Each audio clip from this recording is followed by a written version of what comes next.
सो जय हिंद everyone, welcome back to the channel. जैसे कि हमने पिछली बार ट्रिक से काफ़ी सारी चीज़ें आईआर के कॉन्टेक्स्ट में याद की थी, यूएन याद किया, डब्ल्यूटीओ याद किया, देन ईयू याद किया। वैसे ही आज हम हिस्ट्री ऑफ कोल्ड वॉर याद करेंगे। हमेशा यहाँ से 2-3 क्वेश्चंस आ ही जाते हैं क्रोनोलॉजी में लगाने के लिए, या फिर कोई भी फैक्ट्स आपसे पूछ लेता है। तो कोल्ड वॉर और पोस्ट कोल्ड वॉर सब कुछ याद करेंगे, क्योंकि दोनों से आता है। कोल्ड वॉर क्या है, कोल्ड वॉर में क्या क्या हुआ, पोस्ट कोल्ड वॉर इवेंट्स कौन कौन से हैं। अगर आपने पीवाई की प्रैक्टिस किए होंगे तो आपको पता होगा। अगर नहीं किया तो मैंने CUET PG प्लस, अगर आप ये वीडियो देख रहे हो अपना UGC नेट के लिए, ठीक है, तो दोनों के लिए ही मैंने PYQ ट्रिक्स के साथ प्रैक्टिस करा रखी है। दोनों की एक अलग प्लेलिस्ट बना रखी है, तो वहाँ पे देख लेना। CUET PG की प्लेलिस्ट का लिंक आपको डिस्क्रिप्शन में भी मिल जाएगा।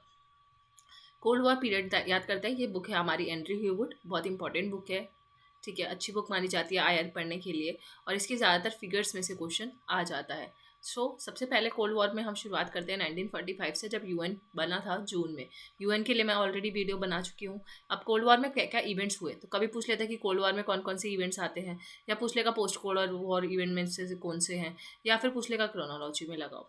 तो 1945 में जब यूएन बना था तो पहली बार क्या हुआ, हिरोशिमा और नागासाकी अटैक हुआ था, जापान वाला, आपको पता ही है, एटॉमिक बम अटैक, तो इसकी डेट याद होनी चाहिए। उसके अलावा 1946 में न्यूरमबर्ग और टोक्यो वॉर क्राइम्स के जो ट्रायल्स थे वो शुरू हो गए, ठीक है। तो अगले ही साल क्या हुआ, ये इतना इंपॉर्टेंट नहीं है 46 वाला, बट फर्स्ट 45 इंपॉर्टेंट था। याद रह जाए तो अच्छा, नहीं तो कोई बात नहीं। 47 में आता है ट्रूमैन डॉक्ट्रिन। तो ट्रूमैन डॉक्ट्रिन बहुत इंपॉर्टेंट है, तो आप इसको ऐसे याद कर सकते हो कि हमारी सच्चाई की वजह से जीत हुई थी। गांधी जी ट्रुथ का रास्ता लेकर चलते थे ना, तो ट्रुथ का रास्ता लेकर जो गांधी जी चलते थे, और हमारी सच्चाई की राह पे रहकर ही हमने इंडिया को क्या दिलाया, आज़ादी दिलाई, ठीक है। ऐसे इस कहानी से आपको याद हो जाएगा कि ट्रूमैन डॉक्ट्रिन 47 में आया था। अभी ट्रूमैन डॉक्ट्रिन था क्या? ट्रूमैन डॉक्ट्रिन का मतलब है, जो यूएसए के जो प्रेसिडेंट थे ट्रूमैन, उन्होंने ये बोला कि हम जो कम्युनिस्ट कंट्रीज़ हैं, कम्युनिस्ट ऑब्वियसली कौन था उस टाइम, यूएसएसआर, तो उससे बचाने के लिए, उसके पॉलिटिकल हेल्प, मिलिट्री हेल्प करने के लिए, और इकोनॉमिक हेल्प करने के लिए, यानी कि आर्थिक, राजनीतिक और मिलिट्री हेल्प करने के लिए, किन कंट्रीज़ की, जो कम्युनिस्ट कंट्रीज से बचाने के लिए हम उनको क्या देंगे, एड देंगे, यानी कि हेल्प करेंगे। तो ये ट्रूमैन डॉक्ट्रिन था, और ये कोल्ड वॉर की इसने नींव रखी बेसिकली, आप इसको बोल सकते हो। और ये कोशिश की गई थी कि कम्युनिज्म को स्प्रेड होने से रोका जाए। तो इसी पॉलिसी के तहत यूएसए में मेजर शिफ्ट आया, यूएसए की फॉरेन पॉलिसी में, और ट्रूमैन डॉक्ट्रिन का इम्पैक्ट जो हमें देखने को मिला वो था मार्शल प्लान 1947 का ही। अब ये इम्पैक्ट कैसे था, देखो, पॉलिटिकल, मिलिट्री और इकोनॉमिक हेल्प के लिए ट्रूमैन डॉक्ट्रिन आया था ना। तो ट्रूमैन डॉक्ट्रिन जो था, जिनका पूरा नाम था हेनरी ट्रूमैन, ठीक है। सो जो ये इकोनॉमिक हेल्प थी, जिसमें हमने 3 पिलर्स की बात की, तो इकोनॉमिक हेल्प देने के लिए मार्शल प्लान लॉन्च किया था, जिसके जो SOS थे, SOS यानी कि सेक्रेटरी ऑफ स्टेट थे यूएसए के, जॉर्ज मार्शल। तो जॉर्ज मार्शल के द्वारा ये प्लान शुरू किया गया, और ट्रूमैन, जो हेनरी ट्रूमैन उस टाइम पे यूएसए के प्रेसिडेंट थे, उन्होंने इस पर साइन किया कि ठीक है, ये मेरी ट्रूमैन डॉक्ट्रिन का पार्ट है, क्या, मार्शल प्लान, ठीक है। तो ये ट्रूमैन डॉक्ट्रिन का ही पार्ट है मार्शल प्लान, ये याद रखना है। ये उसी साल में आया था, 47 ही हम बात कर रहे हैं। इसमें यूएसए ने एक इनिशिएटिव लिया कि हम इकोनॉमिक हेल्प करेंगे $13 बिलियन की।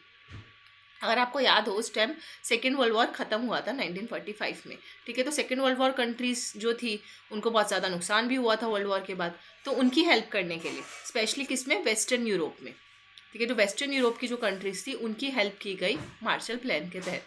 तो इसको याद रखना, एम का उल्टा करेंगे W, यानी कि आपका वेस्टर्न यूरोप। तो 48-49 में होता है बर्लिन ब्लॉकेड। इसकी भी डेट बहुत भारी पूछी जाती है, कोल्ड वॉर की सबसे इंपॉर्टेंट डेट है, one of the important dates.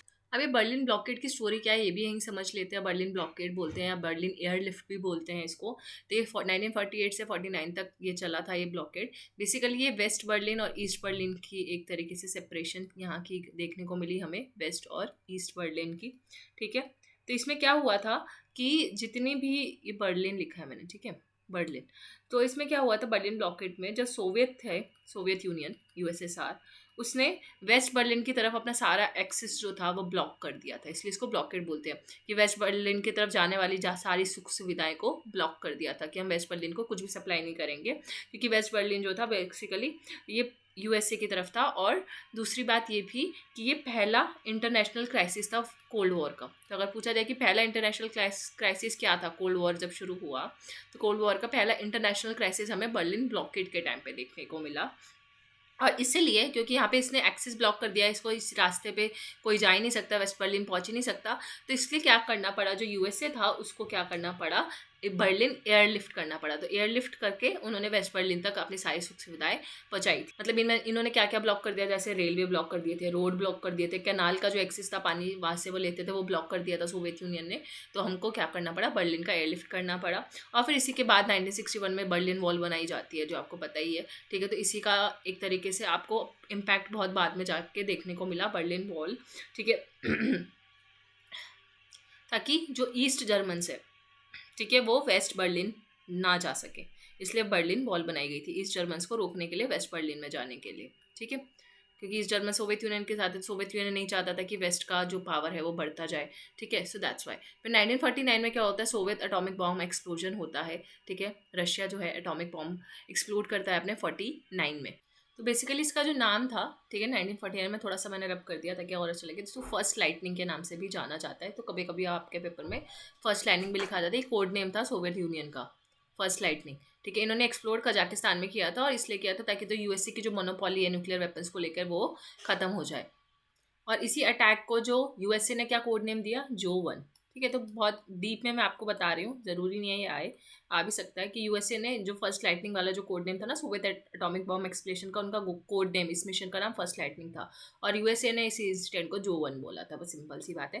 फिर 1949 में चाइनीज़ रेवोल्यूशन हुआ अक्टूबर में, और फिर 50 से 53 जो मैंने आपको प्रीवियस वीडियो में ईयू वाले में याद भी कराया था कि ईयू नहीं, सॉरी, यूएन वाले वीडियो में, कि कोरियन वॉर हुआ था 50 से 53 के बीच में। मैंने आपको बताया ना, रिया की 50वीं सालगिरह थी, 50th एनिवर्सरी थी, तब उसने, फिर रिया ने लड़ाई करना शुरू कर दिया अपनी 50वीं सालगिरह पे। 3 साल तक वो लड़ती रही। तो 50 से 53 तक कोरियन वॉर हुआ। फिर 55 से 75 वियतनाम वॉर हुआ।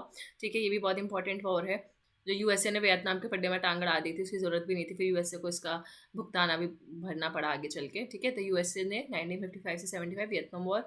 फिर 56 में आपका सोवियत इन्वेजन ऑफ हंगरी। 56 में देखो एक और चीज़ हुई थी ना, यूएन का पहला क्या हुआ था, स्विस कनाल क्राइसिस वाला, जो मैंने आपको वीडियो में बताया था यूएन वाली में। तो स्विस कनाल क्राइसिस हुए थे। ठीक है, तो स्विस कनाल क्राइसिस से आप ये डेट भी याद कर सकते हो। कैसे, तो क्योंकि स्विस कनाल है, कनाल में क्या होता है, पानी होता है ना, और जब पानी ख़त्म हो जाए तो पानी से क्या बनता है, खाना बनता है ना। और जब खाना नहीं बना पाओगे तो आप क्या हो जाओगे, हंग्री हो जाओगे, भूख लगेगी बहुत। तो वो स्विस कनाल क्राइसिस अगर आपको याद है तो ये हंगरी वाली डेट भी याद हो जाएगी। ठीक है, कि स्विस कनाल क्राइसिस जो जब हुए थे तभी सोवियत इन्वेजन ऑफ हंगरी भी हुआ था, उसी साल हुआ था, सेम साल में।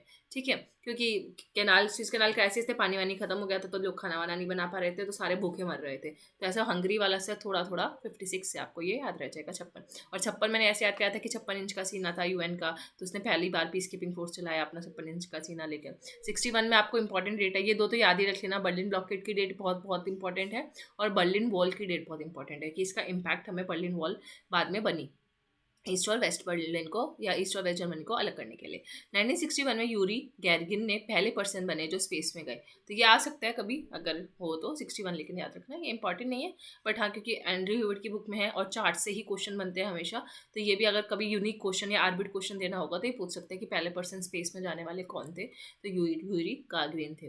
ठीक है, फिर 62 में क्यूबा मिसाइल क्राइसिस हुए, फिदल कास्ट्रो वगैरह की आपको अगर स्टोरी पता होगी, निकिता क्रुश्चेव और ये सब। ठीक है, तो ये 1962 में हुए। तो जिसको नहीं पता मैं थोड़ी सी स्टोरी यहाँ बता देती हूँ कि जो सोवियत यूनियन था, सोवियत यूनियन की तरफ से उस टाइम पे वहाँ के जो प्रेसिडेंट थे वो थे निकिता क्रुश्चेव। ठीक है, तो निकिता क्रुश्चेव ने क्या किया था कि उन्होंने क्यूबा में जो अपनी मिसाइल्स थी वो गाड़ दी थी, और वो मिसाइल का सीधा सीधा मुँह जो था वो यूएसए की तरफ था, कि कभी भी यूएसए ने कोई भी हरकत करी और इसको यूएसए जो क्यूबा की मदद, क्यूबा क्योंकि नियरेस्ट था यूएसए के, तो वहाँ से वो लॉन्च करके यूएसए को कभी भी न्यूक्लियर मिसाइल लॉन्च कर सकता है। तो ये नियरेस्ट न्यूक्लियर वॉर था, ये बहुत इंपॉर्टेंट इंसिडेंट है कोल्ड वॉर का, क्यूबन मिसाइल क्राइसिस 62 का। ठीक है, तो निकिता क्रुश्चेव थे, और क्यूबा के उस टाइम पे थे क्यूबा के तो फिडल कास्ट्रो थे वहाँ पे प्रेसिडेंट उस टाइम। ठीक है, और जो यूएसए था उसमें कौन था, कैनेडी, जॉन एफ कैनेडी। तो ये तीनों के नाम आपको याद रखना है, यूएसए की तरफ से कौन था, क्यूबा में कौन था, और सोवियत यूनियन में कौन था। तो यूएसए ने बोला कि भाई तुम अपने मिसाइल क्यूबा से हटा लो, वरना मैं तुम पे न्यूक्लियर मिसाइल लॉन्च कर दूंगा। ये 13 दिन तक ऐसी भूल देते रहे, मतलब होता है ना बोल बच्चन की, मैं कर दूंगा, वो कहता है मैं मार दूंगा, वो कहता है मैं मार दूंगा, लेकिन मारा किसी ने नहीं, क्योंकि उनको पता था कि अगर कोई किसी ने भी न्यूक्लियर वॉर की शुरुआत करी तो दोनों ही कंट्रीज़ को नुकसान होने वाला है। तो 62, फिर 67 में हुआ 6 day war, very very important date, 6 day war. और इसी को हम अरब इसराइल वॉर से भी जानते हैं। तो आपके पेपर में कभी अरब इसराइल वॉर लिखा आ सकता है, बोल सकता है कि 6 डे वॉर किसको बोलते हैं। तो अरब इसराइल वॉर था, ये 5 जून से लेकर 10 जून तक आराम से चला था, ठीक है। वैसे 11 जून तक ये खत्म हो गया था, लेकिन ये 5 दिन है, लेकिन हम इसको 6 डे वॉर बोलते हैं। 11 जून तक अप्रॉक्स खत्म हो गया था ये वॉर, ठीक है। तो इसमें अरब इसराइल वॉर जो बोल सकते हैं इसको 6 डे वॉर है। मतलब इसमें प्राइमरीली कौन सी कंट्रीज थी, तो इजिप्ट थी, सीरिया थी और जॉर्डन थी, ठीक है। तो ये 3 कंट्रीज याद रखना। फिर वॉर तक के ख़त्म होते होते इसराइल ने बहुत सारी कंट्रीज़ पे अपना कब्जा कर लिया था। उसने वेस्ट बैंक को, गाज़ा को, और अपना ये जेरूसलेम हो गया, ठीक है, इन सबको, गोलान हाइट्स, इन सब पे कैप्चर कर लिया था। सो ये था अरब इसराइल वॉर। तो ये बहुत इंपॉर्टेंट वॉर है। 68 में फिर सोवियत ने चिकोस्लोवाकिया पे हमला कर दिया। तो ये भी बहुत इंपॉर्टेंट डेट है, आपसे पूछी जाती है, 68 चिकोस्लोवाकिया। अच्छा, अब देखो ये 6 डे वॉर है ना, तो यहाँ पे 6 आ रहा है और 6 के बाद क्या आता है 7। तो 6 डे वॉर जो हुआ कब हुआ, 6-7 में। फिर इसके बाद मैंने थोड़ा रब कर दिया, 6 डे वॉर हो गया आपका, अरब इसराइल वॉर। फिर 68 में उसके अगले साल क्या हुआ, चिकोस्लोवाकिया पे अटैक कर दिया। तो आपको अगर 6 डे वॉर की डेट याद है तो वो ऐसे याद रख लो कि जब अरब इसराइल वॉर हुआ था 6 दिन का, तो 6 दिन के बाद सोवियत यूनियन को भी पीछे नहीं हटा और उसने 8वें दिन क्या कर दिया, 6-7 के बाद क्या आता है 8, है ना। तो 6 दिन के बाद उसने 8वें दिन सोवियत यूनियन ने चिकोस्लोवाकिया पे अटैक कर दिया, ऐसे याद रख लो, ठीक है। फिर चेकोस्लोवाकिया के बाद 69 में अपोलो 11 जो था वो मून पे लैंड हुआ, नॉट सो इम्पॉर्टेंट। 68 वाली डेट इंपॉर्टेंट है क्योंकि ये पूछी जाती है इन्वेजन वाली, स्पेशली कि सोवियत यूनियन ने अफगानिस्तान पे कब अटैक किया, सोवियत यूनियन ने चेकोस्लोवाकिया पे कब अटैक किया। फिर एक और अभी हमने पढ़ा था कि Soviet union atomic bomb explosion, वो याद रखना है। हंगरी पे कब अटैक किया सोवियत यूनियन ने। तो ये 2-3 कंट्रीज है वो याद रखनी है। हंगरी वाला तो मैंने बता दिया ना कि हमें भूखमरी को कब भूखमरी आ गई थी, हंगरी कब भूखे हुए थे, जब स्विस कनाल क्राइसिस हुआ था, उसी टाइम की बात है ये।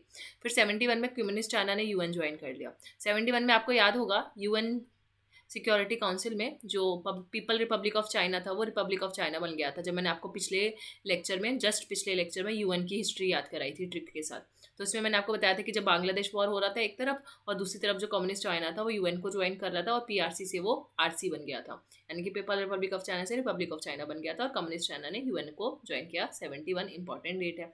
ऑयल क्राइसिस कब हुए, 73 में हुए। इसी को हम ऑयल क्राइसिस लिखा आएगा या फिर आपका लिखा आएगा योम किपुर वॉर के नाम से। ये बहुत इंपॉर्टेंट है, बहुत ज़्यादा, योम किपुर वॉर, ठीक है। तो योम किपुर वॉर के नाम से इसको जाना जाता है। 73 आ रखा है, यूजीसी नेट के पेपर में आ रखा है, और एक बार कि योम किपुर वॉर क्या आता है, तो योम किपुर वॉर 73 का है, इंपॉर्टेंट डेट है, याद रखना। इसमें ओपेक कंट्रीज होती है ना, आपको पता होगा, जो organization of Arab petroleum exporting countries जिसको हम बोलते हैं, तो ओपेक कंट्रीज ने जो ये उससे रिलेटेड है, ठीक है, वहाँ पे ऑयल क्राइसिस हो गए थे। फिर 1977 में इकोनॉमिक रिफॉर्म्स शुरू हुए चाइना में। 77 की ये बात है, 7-7 शुरू हो गए, ठीक है, जैसे बोलते हैं 7-7, तो 7-7, तो 7-7 क्या हुआ, चाइना में इकोनॉमिक रिफॉर्म शुरू हो गए। और ऑयल क्राइसिस का डेट रटने वाला है, इसको याद ही रखना पड़ेगा, ठीक है, कोई ट्रिक नहीं है। या फिर ऑयल में कितने वर्ड आते हैं, 3 वर्ड आते हैं ना ऑयल में, AOIL। तो ऑयल में 3 वर्ड आते हैं, मतलब 3, और किपुर में 1 2 3 4 5 6 है, 7 या ऐसे करके कुछ 6 वर्ड है वैसे, तो 7 करके 73 में ऑयल क्राइसिस हुआ, ठीक है। फिर उसके बाद वेरी इंपॉर्टेंट डेट, इतनी ये इंपॉर्टेंट नहीं है, जो इंपॉर्टेंट है वो मैं आपको अच्छे से याद करा रही हूँ, जैसे 73 वाली, 68 वाली, और इसके बाद जो नेक्स्ट इंपॉर्टेंट है 79 वाली, इस्लामिक रेवोल्यूशन इन ईरान। तो ईरानियन रेवोल्यूशन, इस्लामिक रेवोल्यूशन आ सकता है, बहुत इंपॉर्टेंट डेट है ईरानियन रेवोल्यूशन की, 79, ठीक है। इसको याद रखना है, कैसे भी करके याद रखो, लेकिन ईरान रेवोल्यूशन बहुत बहुत इंपॉर्टेंट था, इस्लामिक रेवोल्यूशन था, ये cold war crisis, cold war period के टाइम पे ये हुआ है, तो 79 में हुआ है। तो ये दोनों ही डेट इंपॉर्टेंट है। अफगानिस्तान पे कब अटैक किया, ये तो बहुत बारी पूछी गई है, चाहे सीईटी का एग्जाम हो या यूजीसी नेट का या किसी का भी, यूपीएससी में भी इवन। तो सोवियत यूनियन ने अफगानिस्तान पे कब अटैक किया और ईरानियन रेवोल्यूशन कब हुआ, दोनों एक ही साल में हुआ है। तो 79 जो है बहुत इंपॉर्टेंट ईयर माना जाता है, ठीक है, ये दोनों ही इंसिडेंट की वजह से। So then Iran Iraq war, तो 79 आपको खुद से याद रखने की कोशिश करनी है, या फिर इसको थोड़ा सा, अगर 77 याद है तो उसके 2 साल बाद ये दोनों चीज़ें हुई, ठीक है, ऐसा करके कुछ, या किसी भी कोई भी एक डेट याद रखो और उसके 2-3 साल बाद ये ऐसा हो रहा है, एक कहानी की तरह इसको याद रखो। ईरान और अफगानिस्तान, आइए, एक ही साल में हुआ ईरान और अफगानिस्तान वाला। फिर 80 से 88 के बीच में ईरान इराक वॉर होता है, ये भी बहुत इंपॉर्टेंट है। देन 85 में आपका गोरबाचेव जो है सोवियत लीडर बन जाते हैं, ठीक है, इंपॉर्टेंट डेट है ये भी। फिर 89 में बर्लिन वॉल, ये सबसे ज़्यादा इंपॉर्टेंट है। बर्लिन वॉल फॉल कब हुआ बर्लिन वॉल का, तो 9 नवंबर 1989 बर्लिन वॉल गिर जाती है, और 1991 में सोवियत यूनियन का कोलैप्स हो जाता है। 1990 में क्या होता है, CSCE मीटिंग जो है वो formally and the cold war. तो एक मीटिंग हुई थी CSCE के नाम से, उसने, ये मीटिंग की वजह से कोल्ड वॉर इस मीटिंग में फॉर्मली खत्म हो गया था। तो कभी पूछा जा सकता है कि कोल्ड वॉर का एंड फॉर्मली कब हुआ, ठीक है। फॉर्मली अनाउंसमेंट कब हुई कि कोल्ड वॉर खत्म हो गया, तो वो 1990 में हो गई थी। और वैसे अगर ऑफिशियली पूछा जाता है कि कोल्ड वॉर कब खत्म हुआ, तो 1991 में। ठीक है। तो मीटिंग ये वाली थी, लेकिन ऑफिशियली सोवियत यूनियन का कोलैप्स हो गया 1991 में, जब यूएसएसआर डिसइंटीग्रेट हो गया था। लेकिन बर्लिन वॉल की डेट अलग है, उसका अलग से याद रखना है 89। तो इसका अगर 1991 यूजुअली याद रहता है, तो उससे आप एक एक साल पीछे जा सकते हो कि 1991 से 2 साल पहले बर्लिन वॉल ऑलरेडी गिर चुकी थी, और उससे कुछ साल पहले गोरबाचेव आए थे, और उससे कुछ साल पहले 80 में ईरान इराक वॉर हुआ था। तो 80 में आप ईरान व इराक वॉर आराम से याद कर सकते हो, क्योंकि देखो ईरान और इराक के मिला के कितने वर्ड हैं, 8 लेटर्स का है ना। ईरान 4 लेटर का और इराक 4 लेटर का, तो ईरान इराक हो गए 8 लेटर्स के। तो 80 हो गया, 88 हो गया, तो ये सेम ही है, क्योंकि 88 में ये खत्म हो रहा है और 80 में ये शुरू हो रहा है, तो 8 8 ही आ रहे हैं, तो 8 का ही बन रहा है ईरान इराक, तो एक साथ देखा जाए तो। इसके बाद पोस्ट कोल्ड वॉर पीरियड भी देख लेते हैं थोड़ा सा, क्योंकि यहाँ से भी क्वेश्चन आ जाते हैं। 1991 में गल्फ वॉर हुआ था, यहाँ से एक क्वेश्चन आ रखा है ऑलरेडी कि कब, जब यूएसएसआर डिसइंटीग्रेट हो गया, ठीक है, खत्म हो गया यूएसएसआर, अब यूएसएसआर की जगह क्या बन गया, रशिया। तो उसके जब यूएसएसआर खत्म हुआ, उसके जस्ट पहला इंसिडेंट क्या ही हुआ है, गल्फ वॉर हुआ है जनवरी फरवरी में। फिर 1992 में सिविल वॉर हो जाता है यूगोस्लाविया में, ये भी इंपॉर्टेंट है, यूगोस्लाविया से भी क्वेश्चन आता है, सिविल वॉर यूगोस्लाविया 1992। उसके अगले साल क्या हुआ, यूगोस्लाविया का वॉर हुआ। तो इसको एज अ स्टोरी याद रखो, अलग अलग डेट्स अलग अलग जगह से याद रखोगे। एक कोचिंग नोट में आपने 1991 वाली डेट पढ़ी, एक में आपने 1992 डेट वाली पढ़ी, या कहीं आपने नोट्स में कहीं कुछ लिखा हुआ है, कहीं कुछ लिखा हुआ है, तो एक साथ एक क्रोनोलॉजी में रहेगा, तो आपको वो क्रोनोलॉजी याद रखना ईजी रहता है कि पहले क्या हुआ फिर क्या हुआ। तो गल्फ वॉर जीसी आप याद रख सकते हो कि पहले गल्फ वॉर हुआ, फिर सिविल वॉर हुआ, ठीक है। और ये कहाँ हुआ, युगो से ये वॉर चलता आ रहा था। तो पोस्ट कोल्ड वॉर के बाद क्या होगा, सबसे पहले अगर गल्फ को अगर हम हटाए, तो युगो से वॉर चलता आ रहा था, तो यूगोस्लाविया। 1993 में यूरोपियन यूनियन बन गया, ये तो हमें पता ही है, इसी डेट है। फिर उसके बाद यूरोपियन यूनियन बनने के बाद क्या हुआ, रवांडा जिनोसाइड हुआ। इसको कैसे याद कर सकते हो, जब ईयू बन गया तो सबने बैठ के क्या करा, उसके अगले साल अंडे खाए, अंडे से रवांडा, ठीक है, अंडा रवांडा ऐसे होता है ना। तो क्या हुआ, ईयू बन गया, अब उन्होंने बोला कि चलो भूख लगी है तो हम क्या खाते हैं, अंडे खाते हैं। तो अंडे खाते यानी कि 1993 में यूरोपियन यूनियन बन गया, क्योंकि ये डेट याद रहती है यूजुअली बच्चों को। तो इस डेट के जस्ट बाद ईयू बना, उसके अगले साल हमने अंडे खाए बहुत सारे, 1994 में। फिर 1994 में ऐसे, और ऐसे भी याद कर सकते हो कि 4 अंडे खाए थे, तो 94 भी याद रह जाएगा। फिर 1994 में साउथ अफ्रीका में जो अपार्थाइड था, जो रेशियल डिस्क्रिमिनेशन था कि काले और गोरों को भेदभाव किया जाता था, वो खत्म हुआ 1994 में, ठीक है। तो अंडे खाए, अंडे गोरे होते हैं ना, वाइट वाइट होते हैं अंडे, तो हमने काले अंडे भी खाए, ऐसे याद कर लो कुछ, मतलब एक फनी सी कहानी है, ठीक है। तो उसी साल जब हम अंडे खा रहे थे, तो हम अंडे किसके साथ बैठ के खाए, या तो ऐसे याद रख सकते हो कि हमने अंडे जो थे, जो काले और गोरे लोग थे ना, उन्होंने साथ में बैठ के अंडे खाए। तो साथ में बैठ के अंडे खा रहे हैं, मतलब कि साउथ अफ्रीका में अपार्थाइड अब खत्म हो चुका है, ठीक है। अब काले घोरे का भेदभाव खत्म हो चुका है, अब साथ में बैठ के सब अंडे खा रहे हैं। तो ये उसी साल हुआ है, क्योंकि अंडे और वो वाले सोना एक ही साल हुआ, तो ऐसे याद कर सकते हो। 1996 में तालिबान अफगानिस्तान पे अटैक कर देता है और अफगानिस्तान को कैप्चर कर लेता है। अब जो अफगानिस्तान है वो तालिबान के कंट्रोल में है, तो ये भी बहुत इंपॉर्टेंट डेट है, पूछी जाती है, ठीक है। 1996 की ये डेट है। फिर इसके बाद 1997 में और 98 में, तो इसको आप याद कर सकते हो, जब हम अंडे खा रहे थे उसके कुछ 2 साल बाद तालिबान जो है अफगानिस्तान पे अटैक कर देता है कि तुमने साथ में अंडे कैसे खाए, अब मैं तुम पे अटैक कर दूंगा। तो ऐसे करके कुछ याद आ जाएगा कि तालिबान ने अंडे बैन कर दिए, ठीक है, बैन हो गए अंडे अफगानिस्तान में। तो क्योंकि रवांडा की स्टोरी चल रही है, तो उसी स्टोरी से मैं आपको थोड़ा थोड़ा याद करा रही हूँ कि जब अंडे खा लिए तो 2 साल बाद हमने अंडे को ही बैन कर दिया अफगानिस्तान में। फिर 1997 से 1998 में क्या हुआ, Asia financial crisis, important date है। तो तालिबान के बाद जब हमने बैन किया, तो जब हमने अंडे बैन कर दिया तो फाइनेंशियल क्राइसिस आ गए, ऐसे याद कर लो। जब हमने बैन कर देंगे किसी चीज़ पे, तो फाइनेंशियल क्राइसिस आ गए, बहुत पैसों की दिक्कत हो गई, सब कुछ बैन हो गया, तो एशिया में फाइनेंशियल क्राइसिस आ गए उसी के अगले साल 1997 से 98 में। इंडिया पाकिस्तान ने अपना न्यूक्लियर वेपन टेस्ट किया था, ये तो आपको पता ही होगा, इसमें तो याद रखने जैसा भी कुछ नहीं है, क्योंकि आपको पता है कि न्यूक्लियर टेस्ट इंडिया ने और पाकिस्तान ने अपना पहला न्यूक्लियर टेस्ट कर दिया था 98 में। तो कुछ ऐसे ईयर होते हैं जो हमेशा याद ही रहते हैं। फिर ये कोसोवो वार की डेट इंपॉर्टेंट है, हर साल पूछी जाती है, हर साल नहीं मतलब बहुत बार पूछी गई है। तो कोसोवो की डेट को याद रखने का बेस्ट तरीका है, जो मैंने आपको PYQ में भी याद कराया था, ये थोड़ा सा मैं यहाँ पर रब कर दूँ, एक सेकेंड, ठीक है। तो इसमें ये कोसोवो वार में देखो 3 ओ आ रहे हैं ना, कोसोवो, ये 3 ओ दिख रहे हैं, तो इसी को अगर हम ऐसे कर देना तो ये 3 9 बन जाएंगे। तो मैंने इसको ऐसे इमेजिनेशन से याद किया हुआ है कि कोसोवो में 3 ओ है, और इन तीनों ओ को मैंने बस नीचे कर दिया, तो ये 9 बन गया, तो 999 में कोसोवो वार हुआ। और 2001 में ये आपका जो 9/11 अटैक हम बोलते हैं यूएस से भी हुआ, तो 9/11 तो हमको पता ही होना चाहिए, 2001 में हुआ है। तो 9/11 अटैक की तो डेट बहुत ईजी है याद रखना, और मतलब ईजी इसलिए क्योंकि ये बहुत इंपॉर्टेंट और फेमस इंसिडेंट है। ये पोस्ट कोल्ड वॉर का हो गया। फिर 2001 में ही यूएसए ने अफगानिस्तान पर अटैक किया था। तो ऐसे याद रखो कि जब यूएसए पे 9/11 अटैक हुआ ना, तो उसी साल यूएसए ने गुस्से में आके कि तुमने मेरे पे अटैक किया, अच्छा लो अब मैं अफगानिस्तान पे अटैक कर दूंगा, क्योंकि उनको उसको बेसिक शक किस पे था, पाकिस्तान पे था, आईएसआईएस पे था कि आईएसआईएस के या पाकिस्तान के जो मिलिट्री है उसी ने मेरे को अटैक किया है।